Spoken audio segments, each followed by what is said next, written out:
Hello. Hello, Ben. Happy Wednesday. Wednesday, the 15th.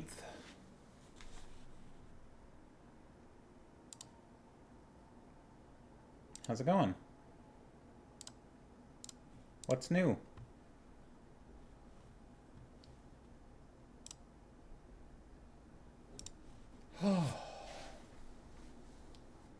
The Ides, the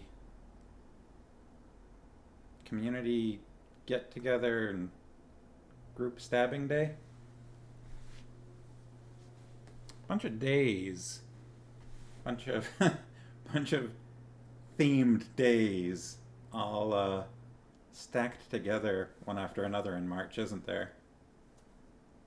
Got Mario Day. Um, there's Pie Day was yesterday. There's Let's Stab Caesar Day today. In like 3 more days, it's I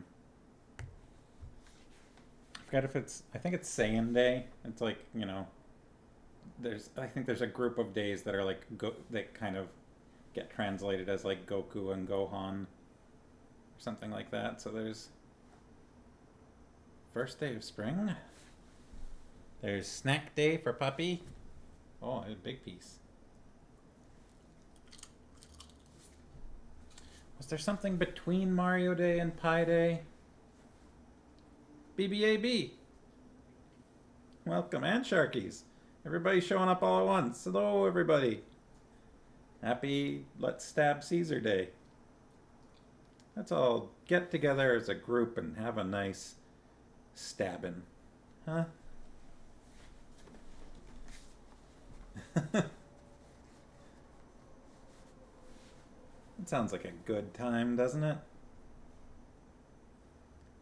Like Farmo said, group project. Oh, and we got a spammer.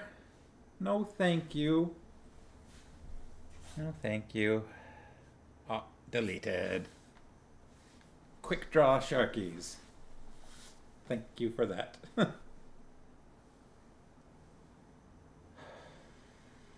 On it. Bam. From the hip.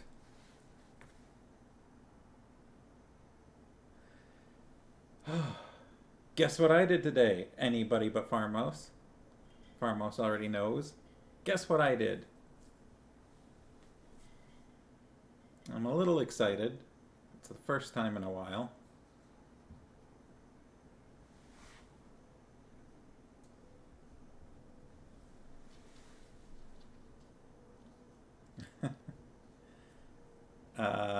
No. It has nothing to do with the puppy. A hint would be... what's a hint that's not too easy?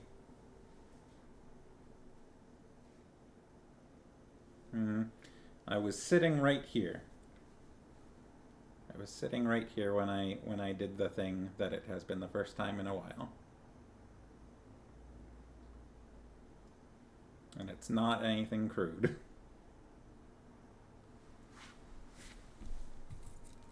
Wah! Oh, he's gonna... Hey, he found it.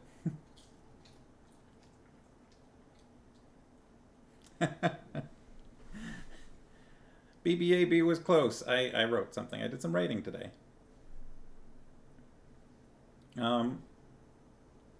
It was sort of the first chapter of something that's going to be kind of fantasy, so it's sort of related to D&D, but it is not actually for a D&D game. But yeah, I did some writing. I had an idea that was almost, it kind of started off as a joke, but I decided to go ahead and try and write some of it. So we'll see how that goes. I'm not going to talk about what it actually is yet, what the concept is or anything, until I've done some more, but I've only written one relatively short chapter so far. I think I did like 1,150 words or something. Mister's away. Mr. Sharky's away. It's just Mrs. Sharky today.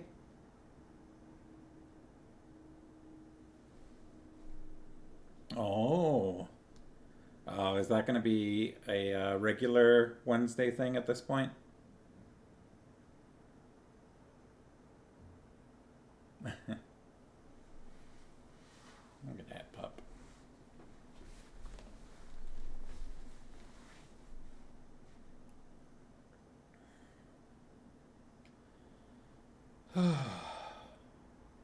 Yeah. It's probably a lot of the Wednesdays going forward. Okay. All right. Well, I mean, we could always talk about adjusting the schedule if it would help, but if he's okay just doing the catch up thing, then that's fine too. Yeah, so it was nice doing some. Yeah. Oh, yeah. It was nice doing some writing. It was nice.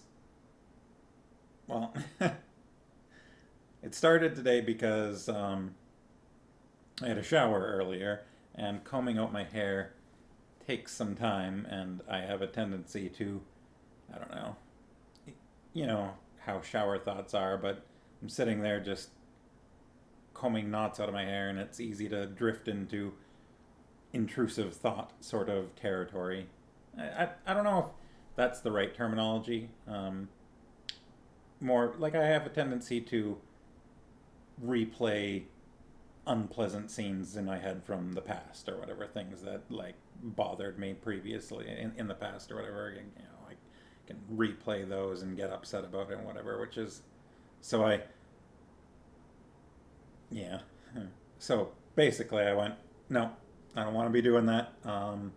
What's something that can distract me? Oh, how about that idea I had? And so I spent a while in the shower thinking about it, and then when I went and sat down to actually write it down, it came out pretty smoothly. I'm going to need to go back and edit and flesh some things out, maybe rearrange some stuff, maybe add some ideas into that first chapter to kind of emphasize certain themes that I want earlier on. But yeah, it was nice to not just be staring at a blank page and not have anything go onto it. A watch streak. I struggle with headspace too, yeah. So, yeah, for me in this case, it was just distract myself with other thoughts that I know will occupy my time. Get some concepts ironed out and some world building. That's interesting. I don't actually watch much stuff on Twitch myself. I didn't realize they gave like viewer milestones. That's cool. Licking your paws.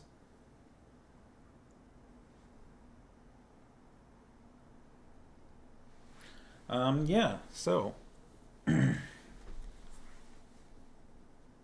book time. Oh, before I get started on that, I had an idea. I assume probably after we finish this book, the next one we're going to do is finish off the final book of the Belgariad, Enchanter's Endgame. That's been our pattern thus far once we started the Belgariad, right? Is read one Belgariad book, then some other book, then one Belgariad, then something else. So it's probably not going to come up anytime soon, but I thought the next time that we are going to vote on a new book, instead of doing my usual just grab all the books and talk about them, maybe I could read a few pages out of the beginning, like the first few pages of a bunch of the books we've been talking about. I don't know how many specifically, but just maybe divide it up into time, how long it takes. Read like free samples. Yeah, I don't know. Read like 15 minutes out of each book or something like that.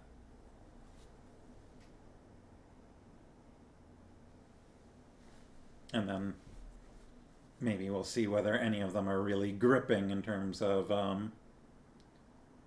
really catching people's attention. going, oh, in fact, I like the way that sounds. I want to read more of that. Also, at that point, if it is after Enchanter's Endgame, that means we will have officially at that point finished the Belgariad. And while I do also really like the Malorian, and I've read the Malorian a lot less. Is it the Malorian or the Yeah, I think it's the I need to double check.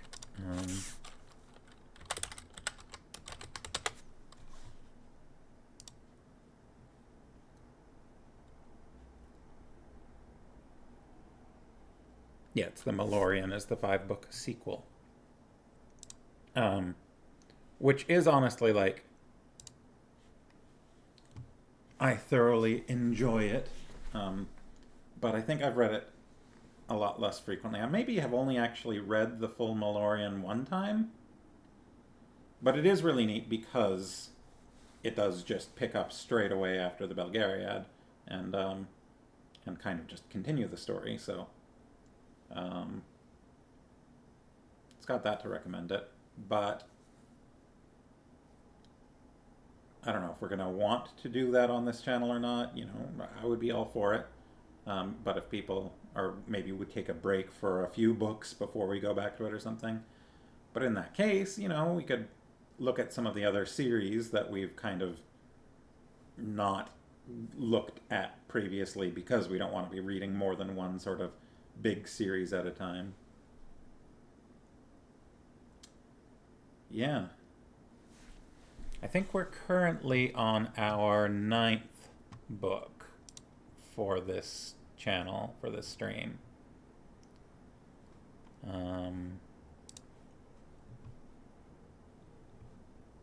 Let's see.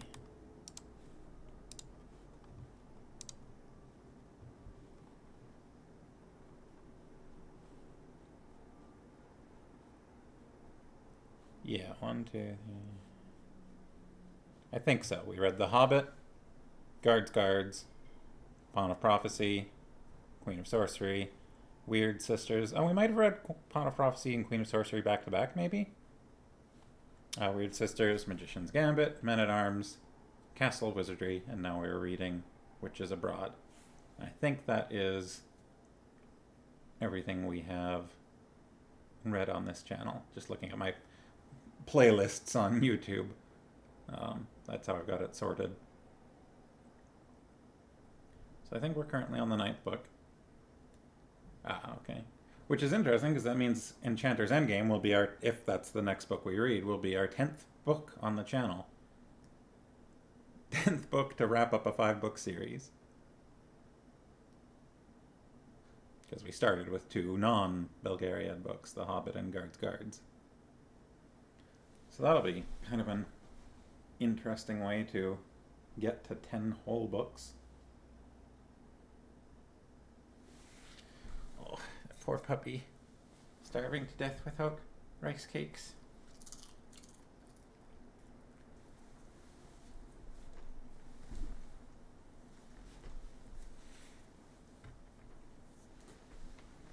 Leaves options, yeah. Alright, so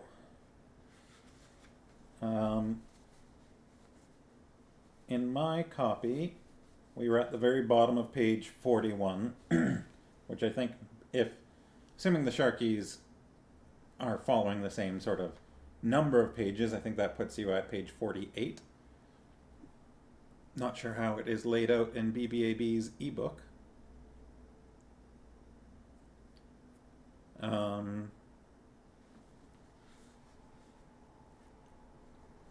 And previously, last time, on Witches Abroad, we had Granny Weatherwax and Nanny Ogg both trying to one-up each other by getting to Desiderata Hollow's cottage early in the morning instead of at the agreed-upon time of lunchtime. And as it turns out, they both wanted to look for a very particular object, which they kind of avoided naming for a while, but they were both snooping here and there while both pretending to not be looking for the wand. The fairy godmother's wand, as it turned out. Your pagination. Your pagelity.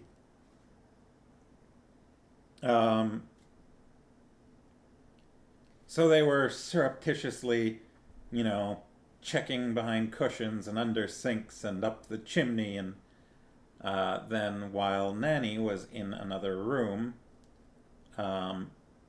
Granny uncovered a mirror, and as it turns out, came face to face with Lilith. It appears they have history with each other. We don't really know what that history is.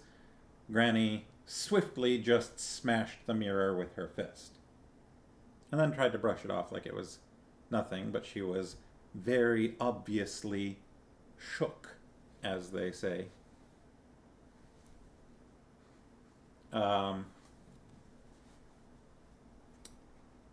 Which is a rare occurrence for Granny.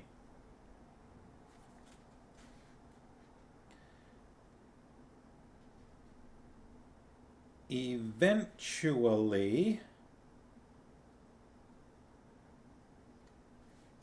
I believe it was still in Desiderata's cottage, Magrat showed up. As the kids say. As the kids say, Granny yeeted her fist into that mirror.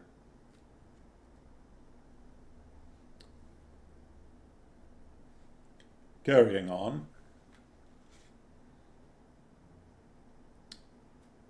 So, Herker the poacher delivered the wand to Magrat with a note from Desiderata saying that Magrat had to go to, I think, to Genua.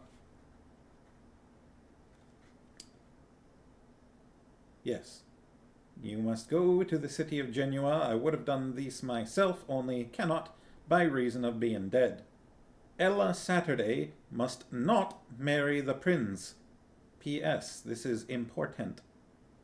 P.S. Tell those two old biddies they are not to come with you. They will only ruin everything. P.S. It has tendency to reset pumpkins, but you will get the hang of it in no time. We did, while Desiderata was still alive, get the idea that she in fact wanted all three of them to go to Genua, and the only way that she could see to get all three to go was to forbid the two of them from going. So, as the audience, we already have that little preview of information. I think the fist would have left her body to be a true yeet. Yeet is a flexible term. Right? You can throw hands. That means you can yeet hands. Cannot by excuse of being dead. Pretty good excuse unless you're a vampire or zombie or other undead. Ghouls, ghasts, liches, ghosts. Ghosts are tricky because, whether or not you're even perceivable. Ah yes, yeet hands. I am. I'm not going to go further with this. I'm just going to embarrass myself more than I already have. Anyway, so Desiderata forbid Granny and Nanny from going, and Granny, having read the note, immediately determined to go. All according to Keikaku. Translator's note, Keikaku means plan.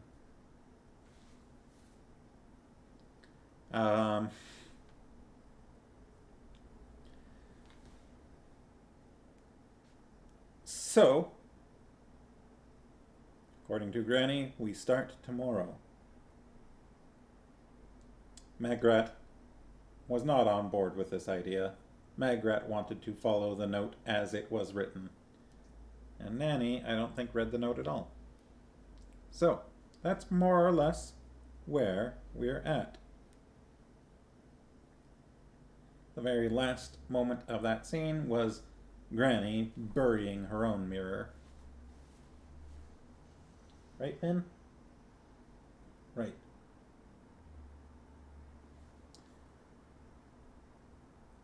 So, if we are all ready, I'm going to start at the very bottom of page 41. And here we go. It never seemed possible to people that Jason Ogg, master blacksmith and farrier, was Nanny Ogg's son. He didn't look as if he could possibly have been born, but as if he must have been constructed in a shipyard. To his essentially slow and gentle nature,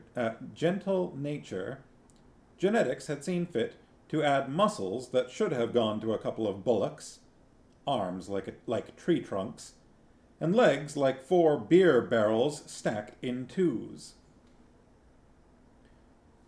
That's quite the imagery. To his glowing forge were brought the stud stallions, the red-eyed and foam-flecked kings of the horse nation, the soup-plate-hoofed beasts that had kicked lesser men through walls.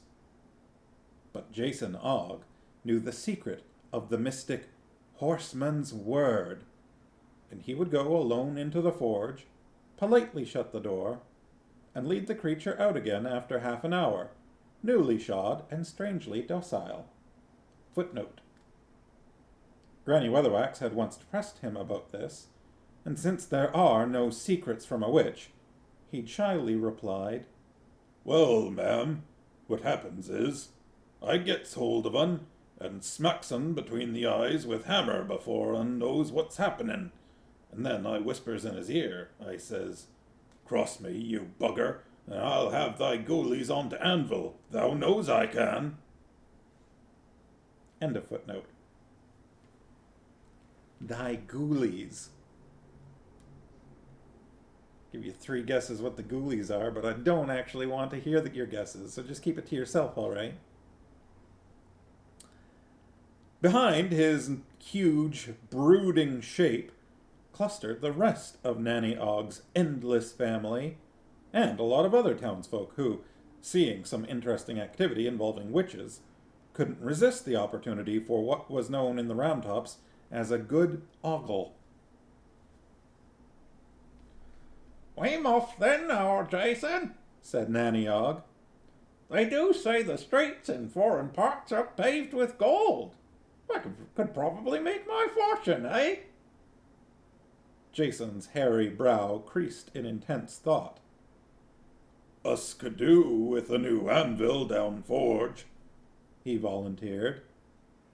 "If I come back rich, you won't never have to go down the forge ever again," said Nanny. Jason frowned. "But I likes to forge," he said slowly.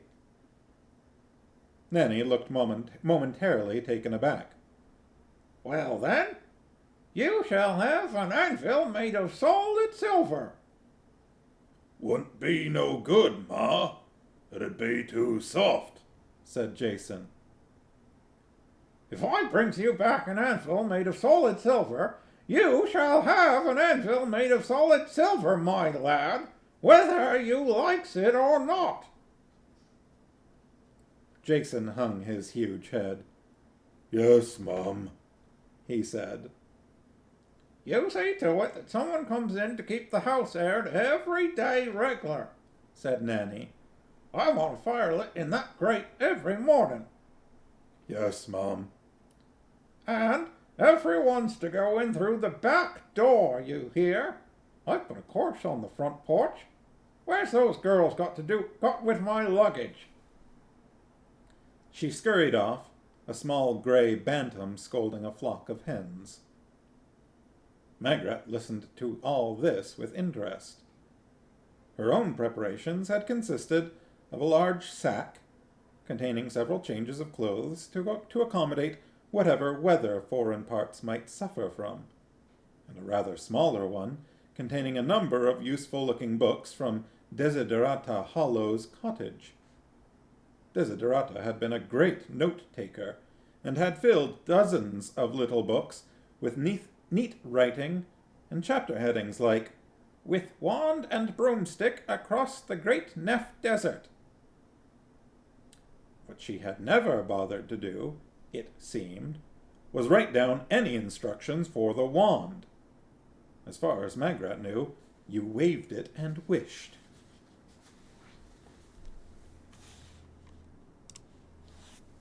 Along the track to her cottage, several unanticipated pumpkins bore witness to this. Unanticipated pumpkins. As an unreliable strategy. One of them still thought it was a stoat. Now Magrat was left alone with Jason, who shuffled his feet. He touched his forelock. He'd been brought up to be respectful to women, and Magrat fell broadly into this category.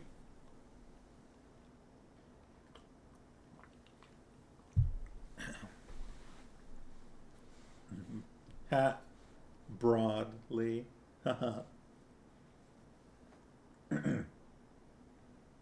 "You will look after our mum, won't you, Mistress Garlick?" he said, a hint of worry in his voice. "She'm acting awfully strange. Oh, sorry. Awful strange." Magrat patted him gently on the shoulder.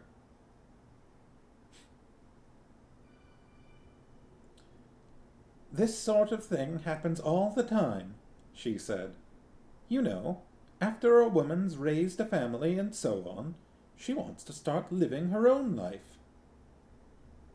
"Whose life she been living, then?"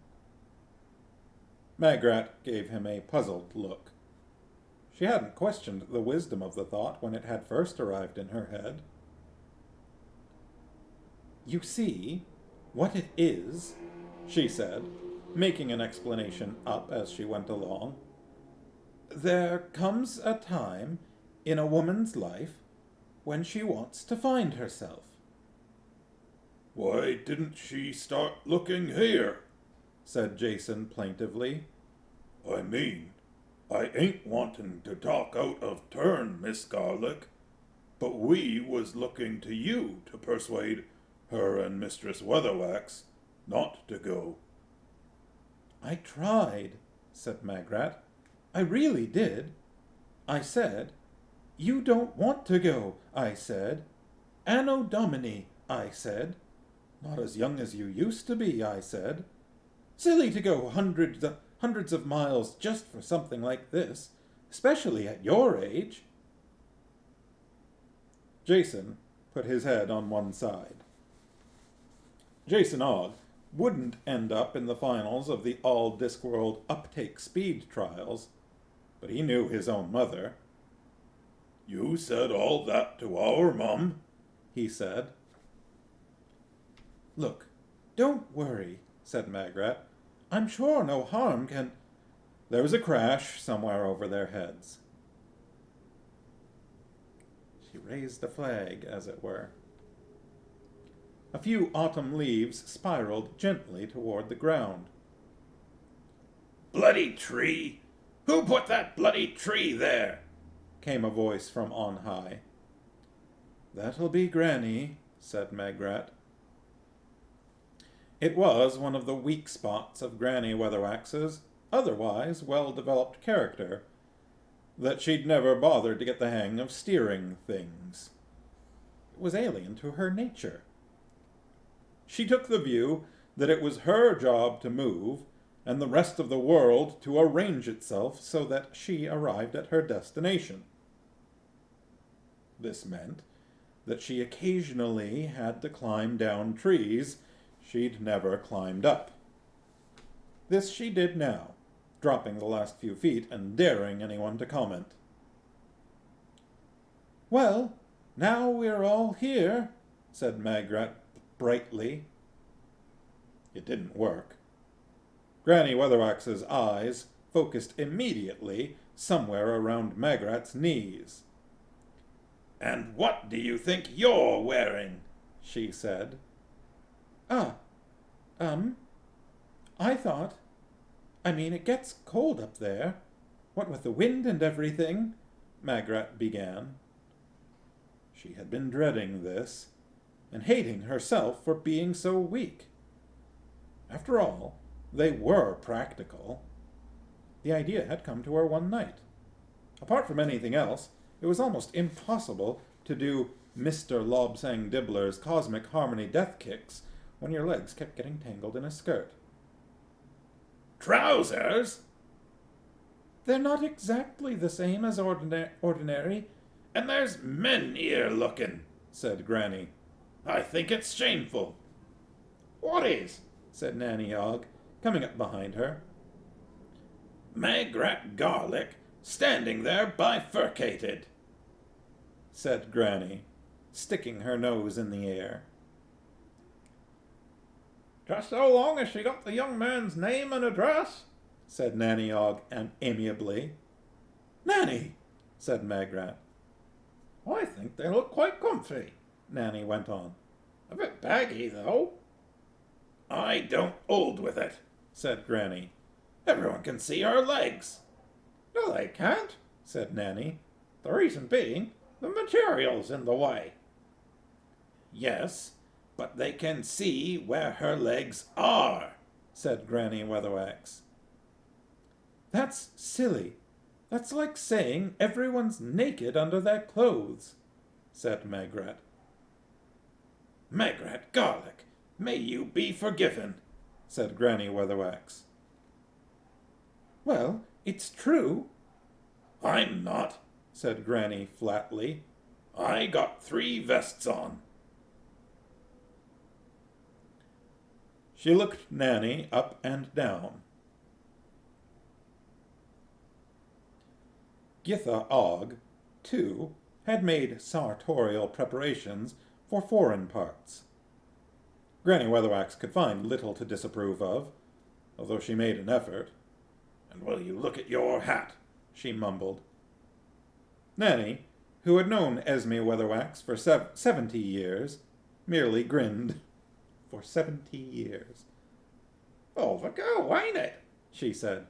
Made by Mr. Vernissage over in Slice. It's got willow reinforcing all the way up to the point, and 18 pockets inside. Can stop a blow with a hammer, this hat. And how about these? 18 pockets inside her hat. That's awesome.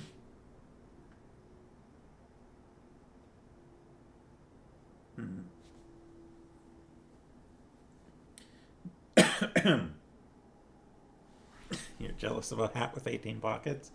Yeah. Willow reinforcing.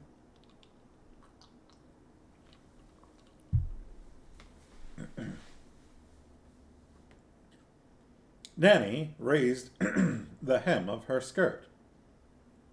She was wearing new boots. Might have to make one. You have taken a millinery class before? That would be awesome.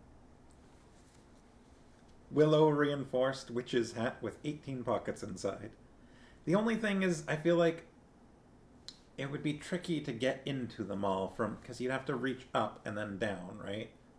Like, the pockets, if they're on the inside, I feel like it would be more stylish if you had some on the inside and some on the outside. So you had visible pockets on your hat. That'd be pretty awesome.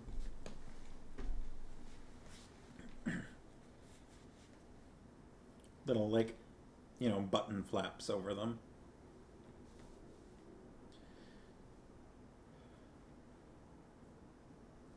Anyway, she was wearing new boots.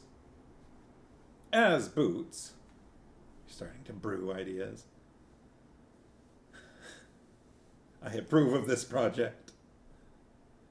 Not that it needs my approval. As boots, Granny Weatherwax could find nothing to complain of in them. They were of proper witch construction, which is to say that a loaded cart could have run over them without causing a dent in the dense leather. As boots, the only thing wrong with them was the color. Red? said Granny. That's no color for a witch's boots. I likes 'em, says Nanny. Granny sniffed.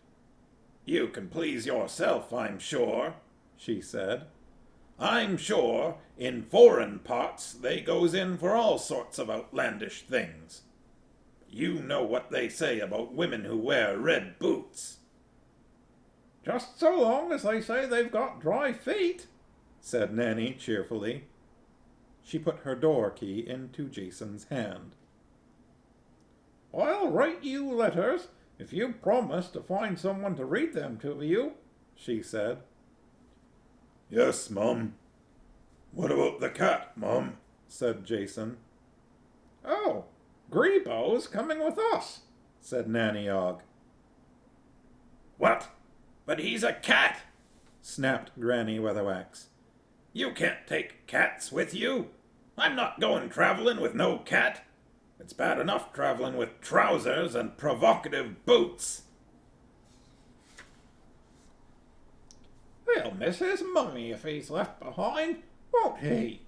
Crooned Nanny Ogg, picking up Grebo. He hung limply, like a bag of water gripped around the middle.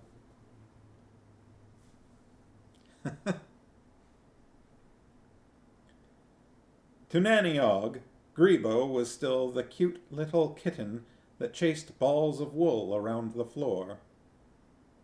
To the rest of the world, he was an enormous tomcat, a parcel of incredibly indestructible life forces, in a skin that looked less like a fur than a piece of bread that had been left in a damp place for a fortnight.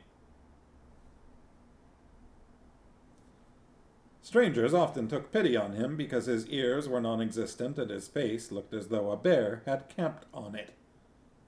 They could not know that this was because Grebo, as a matter of feline pride, would attempt to fight or rape absolutely anything, up to and including a 4-horse logging wagon. Ferocious dogs would whine and hide under the stairs when Grebo sauntered down the street. Foxes kept away from the village. Wolves made a detour.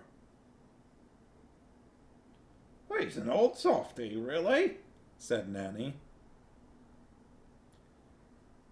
Grebo turned upon Granny Weatherwax a yellow-eyed stare of self-satisfied malevolence, such as cats always reserve for people who don't like them, and purred.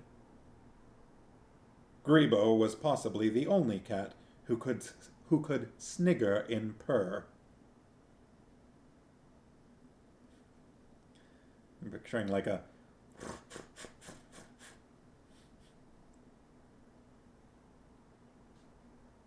Anyway, said Nanny, witches are supposed to like cats. Not cats like him, they're not. You're just not a cat person, Esme, said Nanny, cuddling Grebo tightly. Jason Ogg pulled Magrat aside. Our Sean read to me in the almanac where there's all these fearsome wild beasts in foreign parts, he whispered. Huge, hairy things that leap out on travelers, it said. I'd hate to think what'd happen if they leapt out on Mum and Granny. Magrat looked up into his big red face. You will see no harm comes to them, won't you? Said Jason. Don't you worry, she said, hoping that he needn't. I'll do my best. Jason nodded. Only, it said in the almanac that some of them were nearly extinct anyway, he said.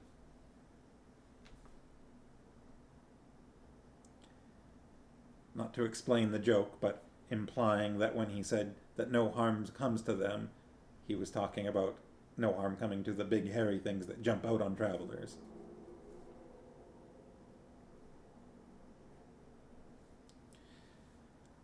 The sun was well up when the three witches spiraled into the sky. They had been delayed for a while because of the intractability of Granny Weatherwax's broomstick, the starting of which always required a great deal of galloping up and down. It never seemed to get the message until it was being shoved through the air at a frantic running speed.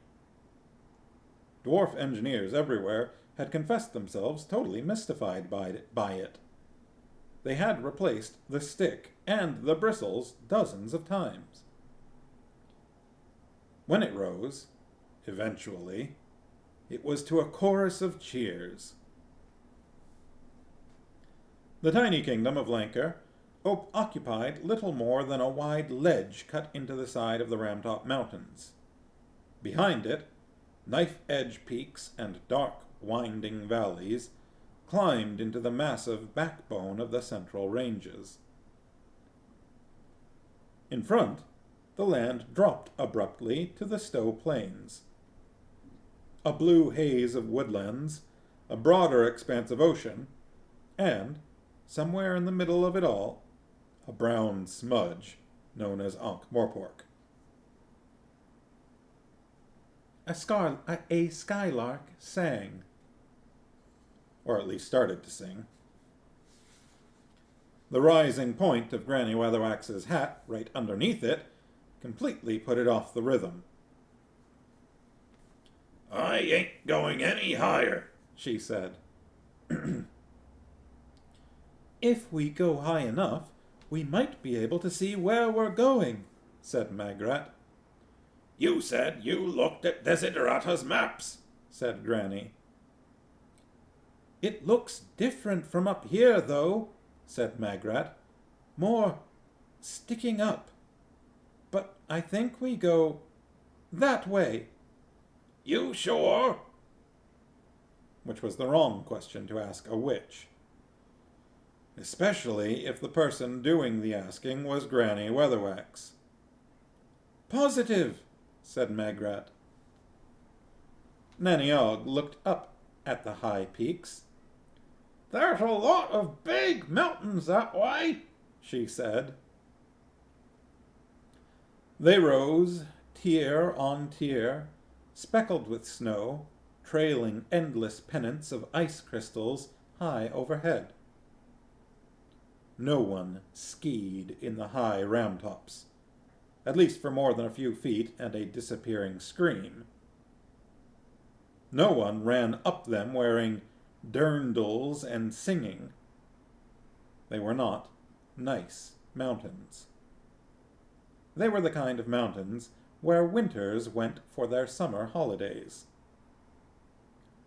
There's passes and things through them, said Magrat uncertainly. Bound to be, said Nanny.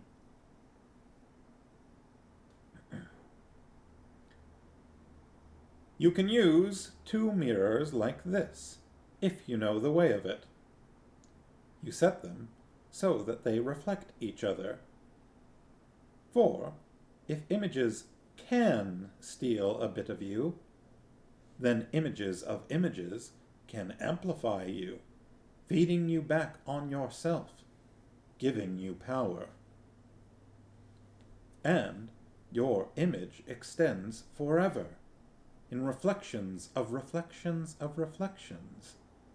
And every image is the same, all the way around the curve of light. Except that it isn't. Mirrors contain infinity.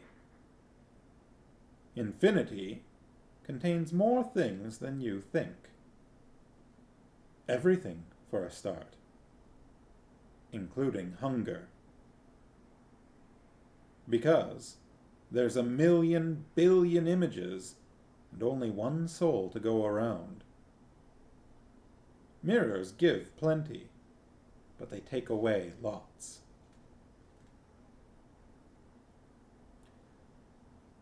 Mountains unfolded to reveal more mountains. Clouds gathered, heavy and gray. I'm sure we're going the right way, said Magrat. Freezing rock stretched away. The witches flew along a maze of twisty little canyons, all alike. Yeah, said Granny. Well, you won't let me fly high enough, said Magrat. It's going to snow like blazes in a minute, said Nanny Ogg. It was early evening. Light was draining out of the high valleys like custard.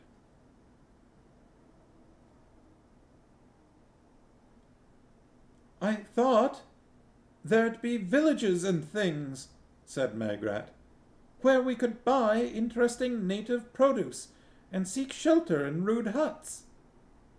You wouldn't even get trolls up here, said Granny. The 3 broomsticks glided down into a bare valley, a mere notch in the mountainside. And it's bloody cold, said Nanny Ogg. She grinned. Why are they called rude huts anyway? Granny Weatherwax climbed off her broomstick and looked at the rocks around her. She picked up a stone and sniffed it. She wandered over to a heap of scree that looked like any other heap of scree to Magrat, and prodded it. She said. A few snow crystals landed on her hat. Well, well, she said. What are you doing, Granny? Said Magrat.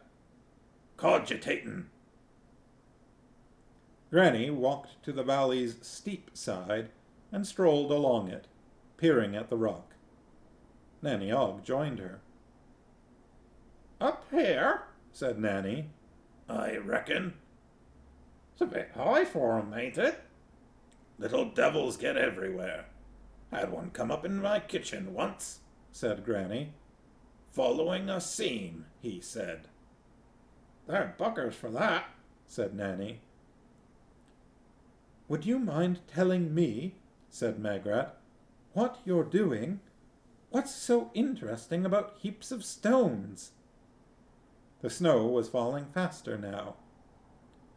They ain't stones, they're spoil, said Granny. She reached a flat wall of ice-covered rock, no different in Magrat's eyes from the rock available in a range of easy-to-die-on sizes everywhere in the mountains, and paused as if listening. Then she stood back, hit the rock sharply with her broomstick, and spake thusly. Open up, you little sods! Nanny Ogg kicked the rock. It made a hollow boom. There's people catching their death of cold out here, she added. Nothing happened for a while. Then a section of rock swung in a few inches.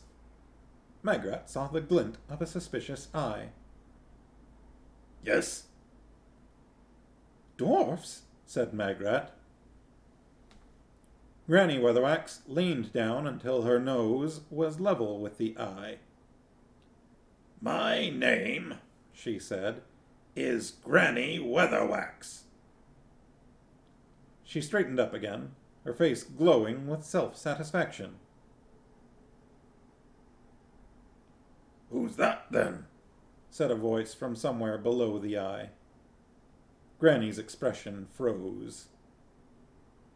Nanny Ogg nudged her partner. We must be more than 50 miles away from home, she said. They might not have heard of you in these parts. Granny leaned down again. Accumulated snowflakes cascaded off her hat. I ain't blaming you, she said, but I know you'll have a king in there, so just you go and tell him Granny Weatherwax is here, will you? He's very busy, said the voice. We've just had a bit of trouble. Then I'm sure he don't want any more, said Granny. The invisible speaker appeared to give this some consideration. we put writing on the door," it said sulkily. "in invisible runes. It's really expensive getting proper invisible runes done." "I don't go around reading doors," said Granny. The speaker hesitated. "Weatherwax, did you say?" "Yes, with a W, as in witch."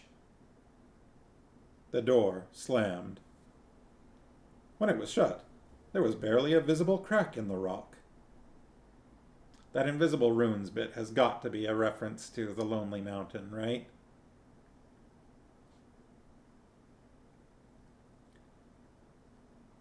The snow was falling fast now. Granny Weatherwax jiggled up and down a bit to keep warm. "That's foreigners for you," she said to the frozen world in general. "I don't think you can call dwarfs foreigners," said Nanny Ogg. "Don't see why not," said Granny. "A dwarf who lives a long way off has got to be foreign. That's what foreign means." "Yeah? Funny to think of it like that," said Nanny. They watched the door, their breath forming three little clouds in the darkening air. Magrat peered at the stone door. "I didn't see any invisible runes," she said. "Course not," said Nanny. "That's 'cause they're invisible." "Yeah," said Granny Weatherwax. "don't be daft." The door swung open again. "I spoke to the king," said the voice. "And what did he say?" said Granny expectantly. "He said, 'Oh, no, not on top of everything else.'" Granny beamed. "I knew he would have heard of me," she said.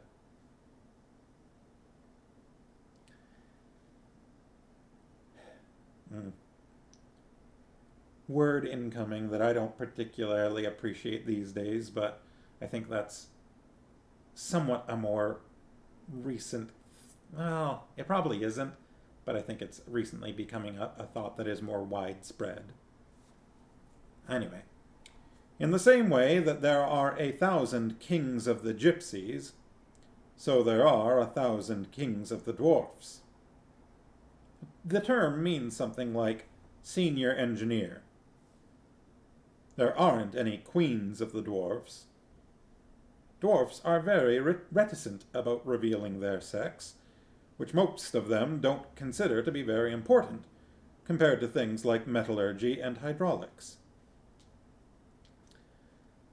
The king was standing in the middle of a crowd of shouting miners. He, footnote, looked up at the witches with the expression of a drowning man looking at a drink of water. He, footnote. Many of the more traditional dwarf tribes have no female pronouns, like she or her. It follows that the courtship of dwarfs is an incredibly tactful affair. End of footnote. "Are you really any good?" he said. Nanny Ogg and Granny Weatherwax looked at one another. "I think he's talking to you, Magrat," said Granny. "Only we've had a big fall in Gallery 9, said the king. "It looks bad. A very promising vein of gold-bearing quartz is irretrievably trapped." One of the dwarfs beside him muttered something. "Oh, yeah, and some of the lads," said the king vaguely. "And then you turn up. So, the way I look at it, it's probably fate." Granny Weatherwax shook the snow off her hat and looked around. She was impressed, despite herself. You didn't often see proper dwarf halls these days. Most dwarfs were off earning big money in the cities down in the lowlands, where it was much easier to be a dwarf. For one thing, you didn't have to spend most of your time underground hitting your thumb with a hammer, and worrying about fluctuations in the international metal markets. Lack of respect for tradition.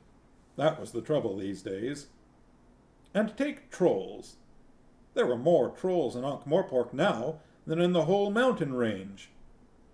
Granny Weatherwax had nothing against trolls, but she felt instinctively that if more trolls stopped wearing suits and walking upright and went back to living under bridges and jumping out and eating people as nature intended, then the world would be a happier place. "You'd better show us where the problem is," she said. "Lots of rocks fallen down, have they?" "Pardon?" said the king. Oh, here's another word that we don't really use anymore. It's often said that Eskimos have 50 words for snow. Footnote. Well, the footnote reads, well, not often. Not on a daily basis, anyway. At least, not everywhere. But probably in some cold countries, people say, "Hey, those Eskimos, what a people! 50 words for snow. Can you believe that?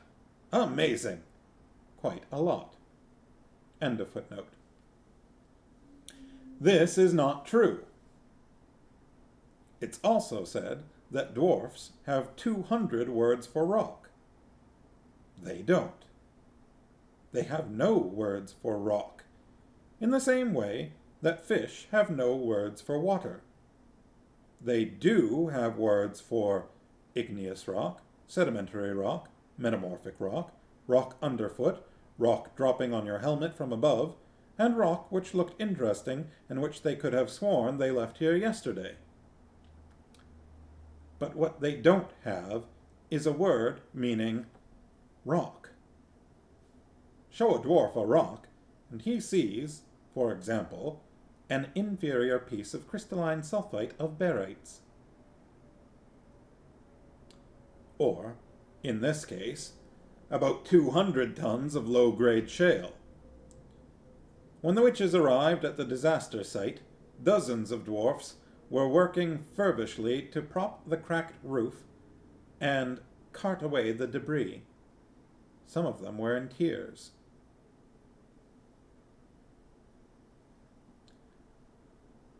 "It's terrible, terrible," muttered one of them. "A terrible thing." Magrat lent him her handkerchief. He blew his nose noisily. "Could mean a big slippage on the fault line, and then we've lost the whole seam," he said, shaking his head. Another dwarf patted him on the back.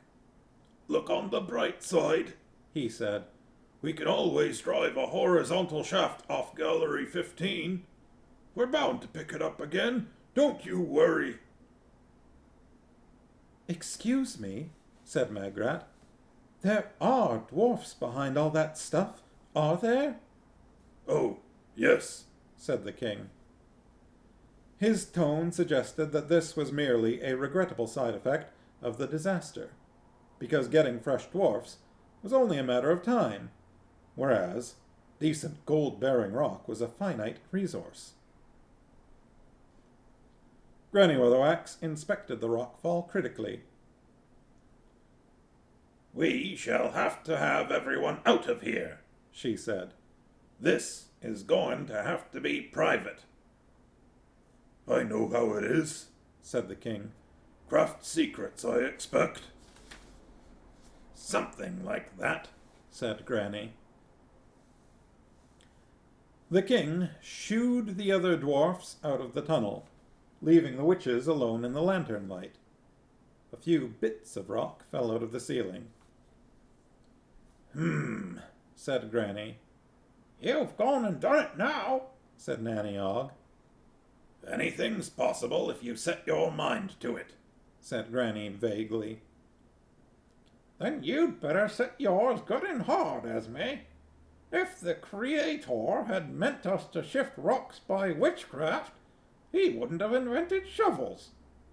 Knowing when to use a shovel is what being a witch is all about." And put down that wheelbarrow, Magrat. You don't know nothing about machinery. Machinery of a wheelbarrow. All right, then, said Magrat. Why don't we try the wand? Granny Weatherwax snorted. Ha! Here? Who ever heard of a fairy godmother in a mine? If I was stuck behind a load of rocks under a mountain, I'd want to hear of one, said Magrat hotly. Nanny Ogg nodded. She's got a point there, Esme. There's no rule about where you fairy godmother. I don't trust that wand, said Granny. It looks wizardly to me. Oh, come on, said Magrat. Generations of fairy godmothers have used it. Granny flung her hands in the air. All right, all right, all right, she snapped. Go ahead. Make yourself look daft. Magrat took the wand out of her bag. She'd been dreading this moment. It was made of some sort of bone or ivory. Magrat hoped it wasn't ivory. There had been markings on it once, but generations of plump fairy godmotherly hands had worn them almost smooth. Various gold and silver rings were set into the wand. Nowhere were there any instructions.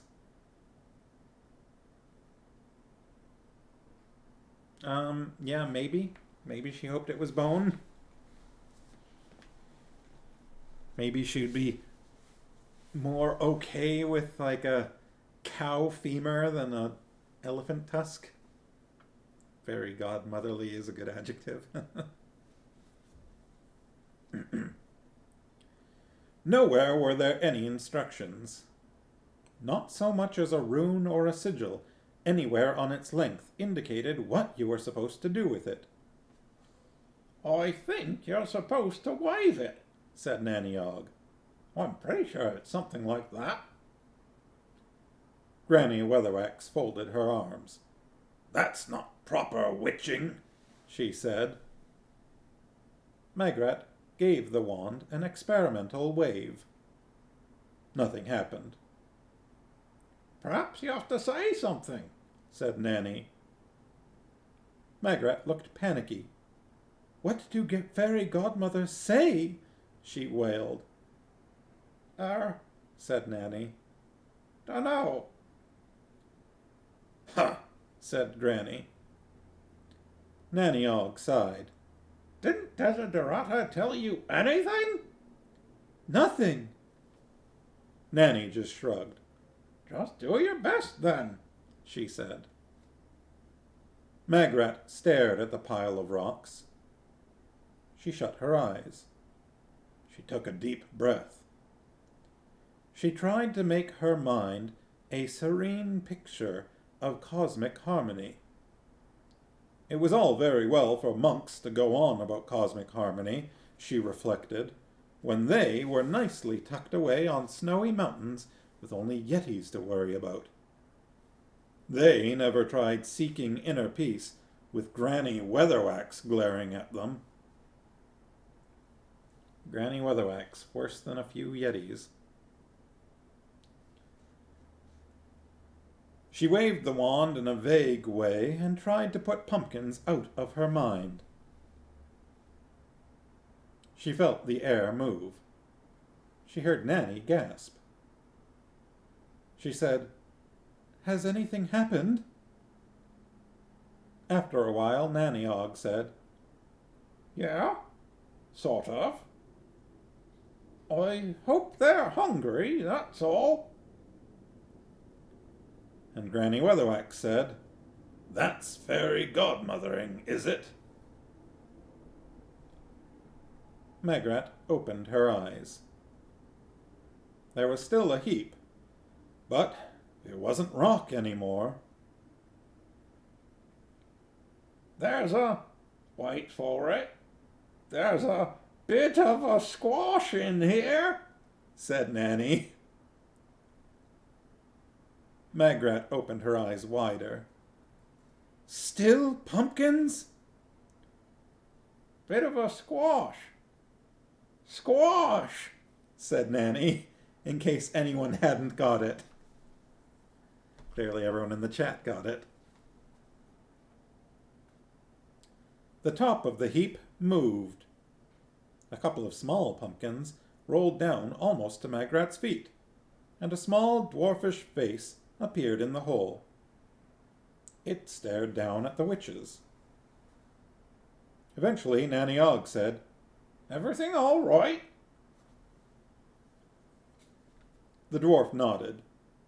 His attention kept turning to the pile of pumpkins that filled the tunnel from floor to ceiling. Yes, it said. Is Dad there? Dad? The king. Oh. Nanny Ogg cupped her hands around her mouth and turned to face up the tunnel. Hey, king! The dwarfs appeared. They looked at the pumpkins too. The king stepped forward and stared up into the face of his son.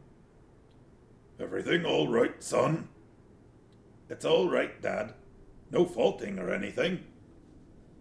The king sagged with relief. Then, as an afterthought, he added, Everyone all right? Fine, Dad. I was quite worried for a time there. Thought we might have hit a section of conglomerate or something. Just a patch of loose shale, Dad. Good. The king looked at the heap again. He scratched his beard. Can't help noticing you seem to have struck pumpkin. I thought it was an odd kind of sandstone, Dad. The king walked back to the witches. Can you turn anything into anything? He said hopefully. Nanny Ogg looked sideways at Magrat, who was still staring at the wand in a sort of shock. I think we only do pumpkins at the moment, she said cautiously. The king looked a little disappointed. Well then, he said, if there's anything I can do for you ladies, a cup of tea or something. Granny Weatherwax stepped forward. I was just thinking of something like that myself, she said. The king beamed. Only more expensive, said Granny. The king stopped beaming. Nanny Ogg sidled up to Magrat, who was shaking the wand and staring at it. Very clever, she whispered. Why'd you think of pumpkins? I didn't. Don't you know how to work it? No. I thought you just had to, want something to happen. There's probably more to it than just wishing, said Nanny, as sympathetically as possible. There generally is. We have a scene break, the first one in a while. Let's see. The next one is in 1, 2, 3, 4, about 5 pages. It's about 10 after 8. Do we want to read another 5 pages, or do we want to stop here? How's everyone feeling? Bit of a squash in here. Miss Sharky's still good. Parmos, you still good? Oh, you had a brainy day. You up for another 5 pages or so? BBAB, you still around, or have you gone off to bed already? Puppy, you want to snack him? Of course he does.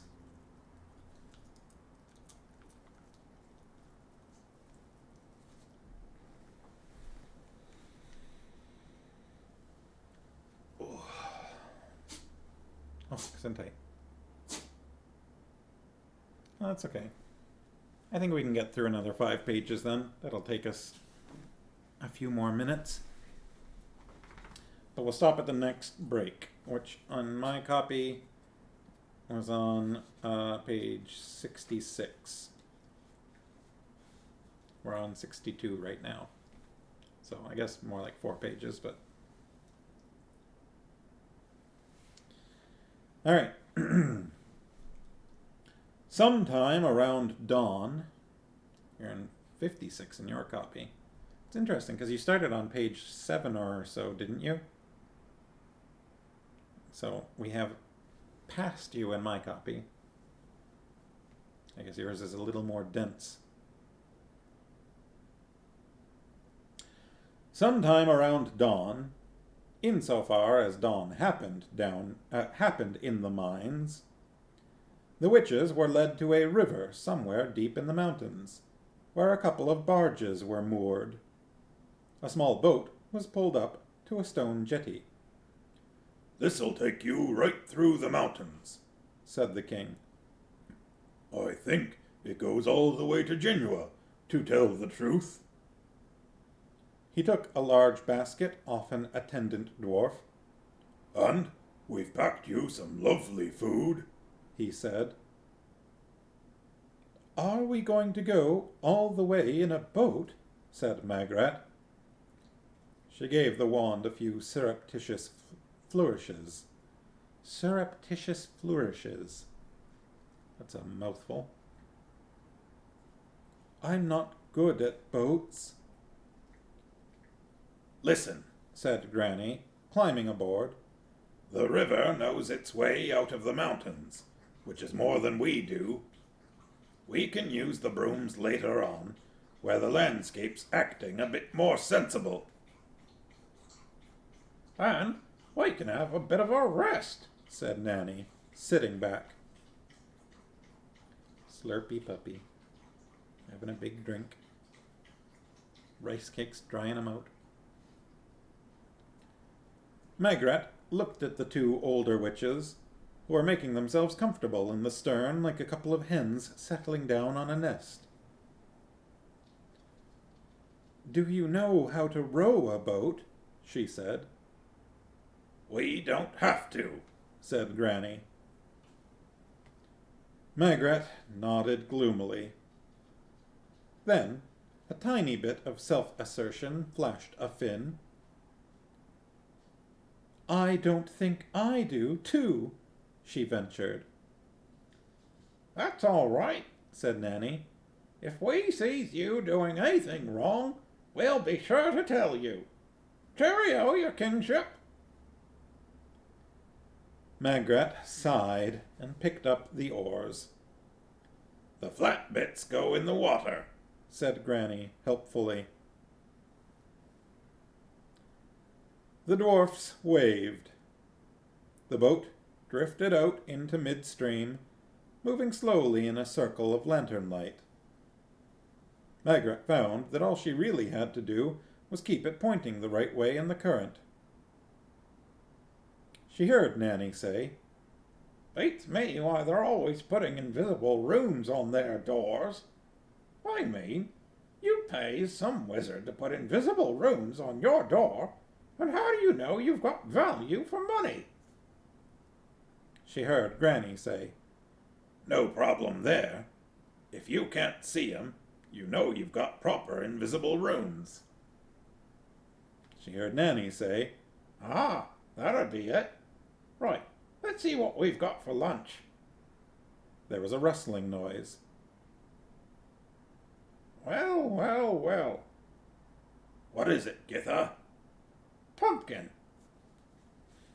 "Pumpkin what?" "Pumpkin nothing. Just pumpkin.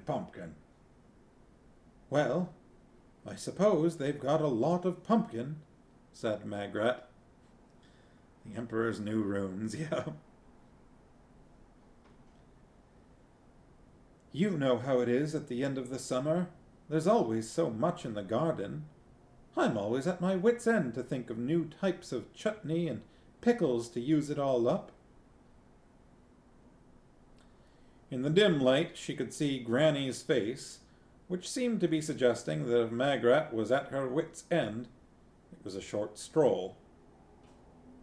"I," said Granny, "have never made a pickle in my life." "But you like pickles," said Magrat.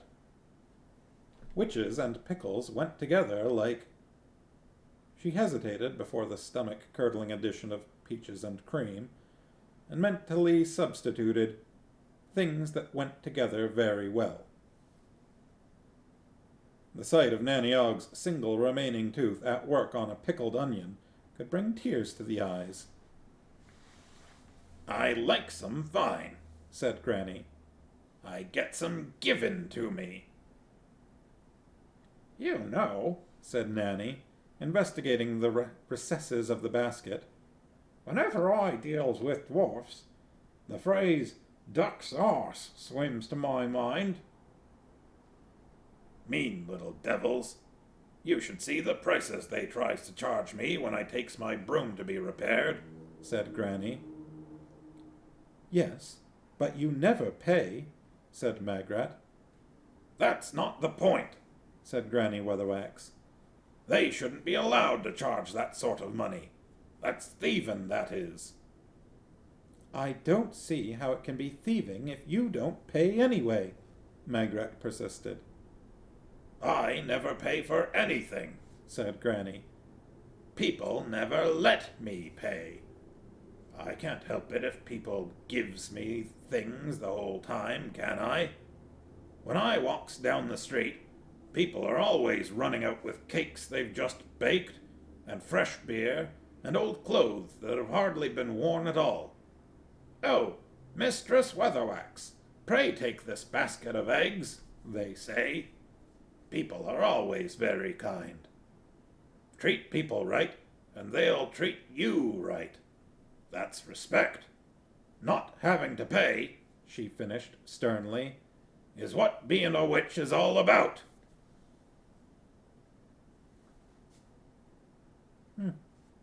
Being a witch sounds pretty nice, huh? "Here, what's this?"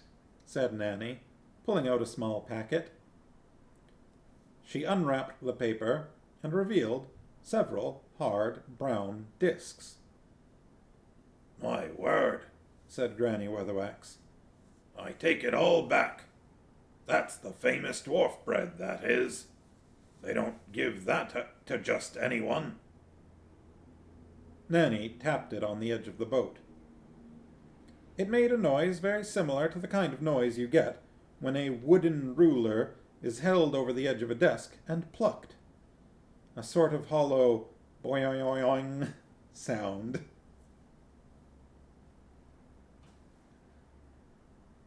"They say it never goes stale, even if you stores it for years," said Granny. "It'd keep you going for days and days," said Nanny Ogg. Magrat reached across, took one of the flat loaves, tried to break it, and gave up. "You're supposed to eat it," she said.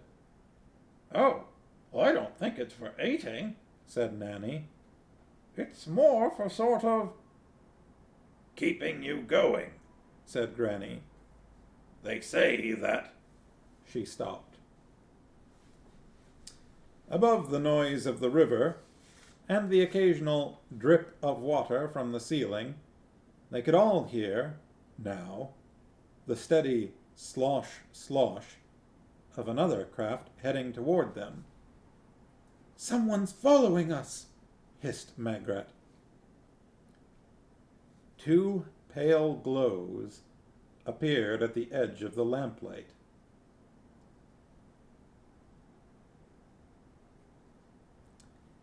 Eventually, they turned out to be the eyes of a small, gray creature, vaguely frog-like, paddling toward them on a log.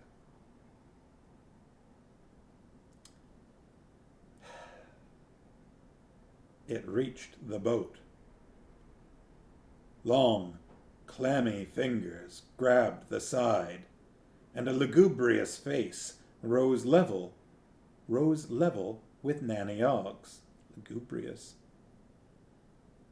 "Hello," it said. "It's my birthday." Sharky's gonna have a field day. All three of them stared at it for a while. Then, Granny Weatherwax picked up an oar and hit it firmly over the head. There was a splash and a distant cursing. "Horrible little bugger," said Granny as they rowed on.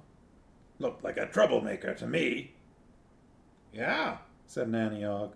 it's the slimy ones you have to watch out for. I wonder what he wanted, said Magrat. Yep, try not to spoil it for him ahead of time. Well, there's that scene break that we were talking about before. Didn't take that long to get here. Another 11 minutes. I think that's a good place. You're good at secrets like that. I want to report on how it goes. Not even a hidden reference. The invisible runes, that was, maybe they were a Hobbit reference, maybe not. After that scene, they definitely were, though. Get to this part of the stream and see that you kept it. Yeah. Oh, look at this pup. Oh, you're so cute. So snacky.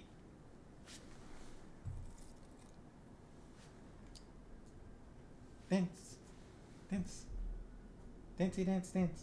Dance dance dance. Dance dance dance. Dancey dance dance. Dancey dance dance.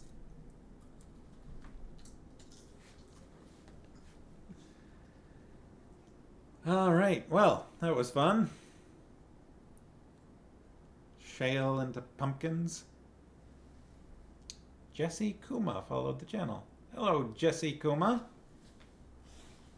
If you are currently around, thanks for the follow. I don't see a Jesse Kuma in the viewer list. Don't resist making a punny hint. Alright. Well, I hope everyone had fun.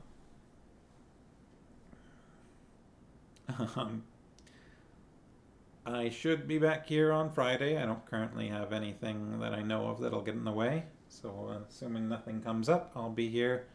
Same sleep time, same sleep channel.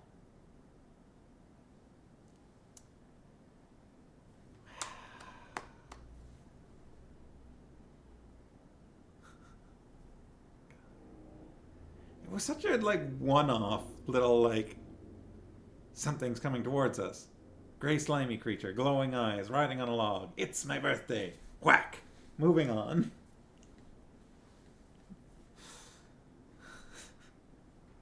Oh boy. Alright. Do I have anybody on my list streaming? No, I don't seem to. So I think I'll just wrap things up. I hope everyone had fun. Yeah. And I'll see you on Friday. Hopefully I'll be able to do some more writing between now and then. Keep the words going. Yes, have a good evening to you, Sharkies. Did I miss BBAB saying goodnight? I don't think... no, I didn't. Alright, well, if you're still here, BBAB, you have a good night too. And hopefully I will see you all on Friday. Say hi to Sharky for me, Mr. Sharky. Alright. Bye-bye.